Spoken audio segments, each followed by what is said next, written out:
இந்த வார நாமினேஷன் லிஸ்ட்டில் யார் அதிகப்படியான வாக்குகளை குவித்துட்டு இருக்காங்க அப்படிங்கிறத பார்த்தீங்கன்னா, நாங்கள் திவ்யாவுக்கு தொடர்ந்து வாக்குகள் விழுது. மக்கள் மனதை கொள்ளை கொண்டுட்டாங்க போல இருக்கு.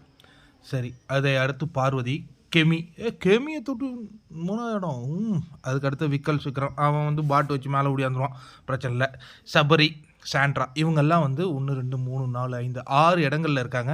சென்ற வாரம் அதிகமான வாக்குகளை குவித்து கொண்டிருந்த சாண்ட்ரா விஜய் சேதுபதி முன்பு பொய் சொல்லி மாட்டிக்கொண்டதுனால மக்களுக்கு பொய் சொன்னால் பிடிக்கலப்பா, டக்குன்னு கீழே இறக்குறாங்க அந்த காட்சி. அதாவது விஜய் சேதுபதி முன்னாடி திவ்யா மாதிரி பதில் பேசாத கூட நின்றுடலாம், ஆனால் சாண்ட்ரா மாதிரி போய் பேசினா உங்களுக்கு வாக்களிக்க மாட்டோம் அப்படிங்கிறது மக்கள் எவ்வளவு ஒரு ஜென்யூனிட்டியாக இருக்காங்க பாருங்கள். அவங்கக்கிட்ட உண்மையாக இருக்கணுங்க அப்படின்னு தான் பார்க்குறாங்க.